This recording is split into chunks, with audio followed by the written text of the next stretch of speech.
500 शिक्षकों को व्यक्तिगत रूप से जानता हूं जो स्कूल नहीं जाते, वो किराए से लगा रखे हैं लोगों ने, व्यक्तिगत रूप से जानता हूं। मध्य प्रदेश के शिक्षा मंत्री ने एक ऐसा बयान दिया जिसके बाद सियासत गर्मा गई। शिक्षा मंत्री के बयान के बाद पीसीसी चीफ जीतू पटवारी ने भी उन्हें जमकर घेरा। बता दें कि अपने बयानों से हमेशा विवादों में रहने वाले मध्य प्रदेश के स्कूल शिक्षा मंत्री उदय प्रताप सिंह एक बार फिर से चर्चा में आ गए हैं। दरअसल उन्होंने सार्वजनिक मंच से कुछ ऐसा स्वीकार कर लिया जिसके बाद पीसीसी चीफ जीतू पटवारी ने न सिर्फ उनके बयान को अपने सोशल मीडिया अकाउंट एक्स पर ट्वीट किया, बल्कि सीएम मोहन यादव से भी कई सवाल पूछे और साथ ही साथ शिक्षा मंत्री को भी घेरा। आइए सुनते हैं आखिर उदय प्रताप सिंह ने क्या कहा था। 500 शिक्षकों को व्यक्तिगत रूप से जानता हूं जो स्कूल नहीं जाते, वो किराए से लगा रखे हैं लोगों ने। दरअसल स्कूल शिक्षा मंत्री उदय प्रताप सिंह ने सार्वजनिक मंच से यह स्वीकार किया कि प्रदेश में कई शिक्षक स्कूल नहीं जाते और अपनी जगह दूसरों को पढ़ाने के लिए किराए पर रखते हैं। उनका कहना है कि वे व्यक्तिगत रूप से 500 ऐसे शिक्षकों को जानते हैं जो इस प्रकार की व्यवस्था चला रहे हैं। इस खुलासे के बाद शिक्षा व्यवस्था और सरकार की कार्यप्रणाली पर सवाल उठने लगे। वहीं पीसीसी चीफ जीतू पटवारी ने भी इस पूरे मामले में सरकार को जमकर घेरा। 500 शिक्षकों को व्यक्तिगत रूप से जानता हूं जो स्कूल नहीं जाते, वो किराए से लगा रखे हैं लोगों ने, व्यक्तिगत रूप से जानता हूं। 100 तो मेरे जिले में ही होंगे। वाह मंत्री जी, मंत्री हो। शिक्षा मंत्री के इस बयान के बाद पीसीसी चीफ जीतू पटवारी ने सरकार पर तीखा हमला बोला। उन्होंने वीडियो शेयर करते हुए लिखा कि कितने शर्म की बात है, खुद मंत्री को पता है कि 500 शिक्षक स्कूल नहीं जाते, बावजूद इसके कोई कार्रवाई नहीं हो रही। मुख्यमंत्री को इस पर जवाब देना चाहिए। जानकारी के अनुसार यह बयान उन्होंने रायसेन जिले में आयोजित अटल बिहारी वाजपेयी की जन्म शताब्दी शिक्षा महाकुंभ में दिया। उन्होंने कहा कि शिक्षकों द्वारा असिस्टेंट रखना शिक्षा प्रणाली के लिए घातक है। उनका यह बयान शिक्षकों और शिक्षा व्यवस्था पर गंभीर सवाल खड़े करता है। शिक्षा मंत्री उदय प्रताप सिंह ने कहा कि अकेले उनके जिले में ही लगभग 100 शिक्षक ऐसे हैं जो असिस्टेंट को पढ़ाने के लिए नियुक्त करते हैं। उन्होंने आगे कहा कि 500 ऐसे शिक्षकों को वे व्यक्तिगत रूप से भी जानते हैं। उनका वीडियो अब सोशल मीडिया पर जमकर वायरल हो रहा है। इस वीडियो में मंत्री यह स्वीकार करते नजर आ रहे हैं कि राज्य में कई शिक्षक स्कूल नहीं जाते और अपनी जिम्मेदारी किसी अन्य व्यक्ति को सौंप देते हैं। गौरतलब है मध्य प्रदेश के सरकारी स्कूलों की स्थिति को लेकर पहले भी कई बार सवाल उठ चुके हैं। प्रदेश में मंत्री के इस तरह के बयान से साफ पता चलता है कि शिक्षा व्यवस्था में लापरवाही किस स्तर पर है।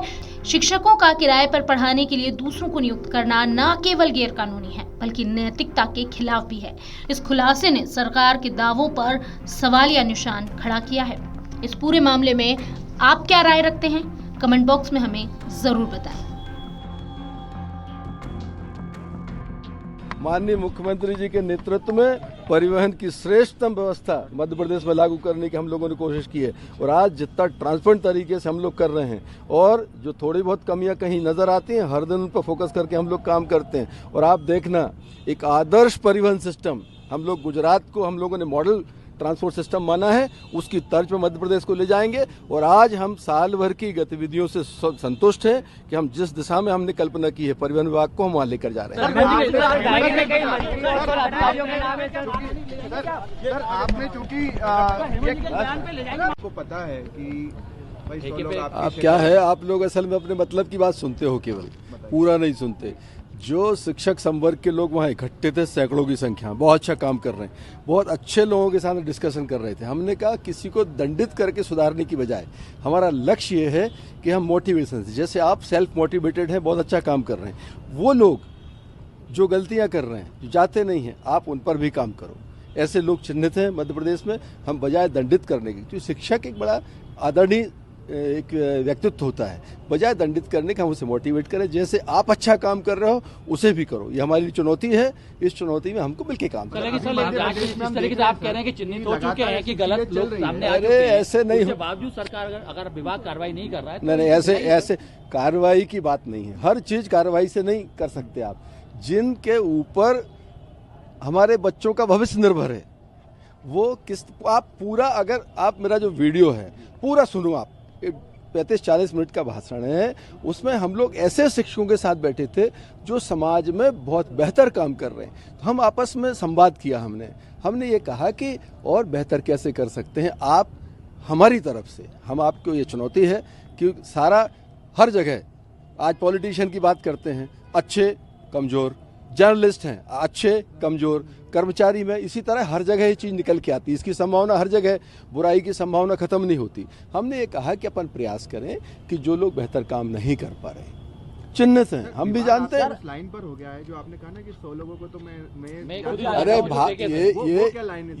ये आपके भाषण का विषय होता है, कैसा हम भी जानते हैं अनेक लोग हैं, लेकिन अब ये नहीं कि अगर हमने 100 कहा तो आप गिनती करवाओगे कौन कौन 100। ये भाषण का विषय वस्तु होती है। लेकिन क्या आपने देखा हुआ है, आपने समझा हुआ है कि इनको क्या वो ठेके से क्या आपने देखा, वो चयनित किया हुआ है, यानी पहचान लिया है कि आपकी जानकारी नहीं, ऐसा नहीं है। जो आप अखबार पढ़ते हैं, आप अखबार की खबर आती है कि शिक्षक ऐसे रखे हुए हैं, वो हमारी जानकारी का विषय होता है। आपने कहा एक शिक्षक ऐसे वहाँ निमित्त कर रहा है, वो हमारी जानकारी का विषय होता है। आप कहते हो किसी अखबार में छपा कि वहाँ पर एक किराए का लगा व्यक्ति मिला इस जिले में, वहाँ पर उसके स्टेटमेंट आप छापते हो, वर्णन उनके देते हो, वो हमारी जानकारी का विषय। तो आपके माध्यम से चीज़ें पता लगती हैं। सर, आपका जो दूसरा विभाग है परिवहन विभाग, वो बड़ा चर्चा में है। दिग्विजय सिंह कह रहे हैं परिवहन घोटाला हो गया है, नाकों पे से वसूली की जाती थी, गोविंद राजपूत का नाम उन्होंने लिया है। इसको लेकर क्या जानकारी आपको? गोविंद भाई ने स्टेटमेंट दिया, जरा उसकी व्याख्या करो और सामने जाके सवाल करो। अगर आप ये वीडियो YouTube पर देख रहे हैं तो हमारे चैनल को सब्सक्राइब करें और बेल आइकन को दबाना ना भूलें। अगर आप Facebook पर ये वीडियो देख रहे हैं तो हमारे पेज को लाइक करें।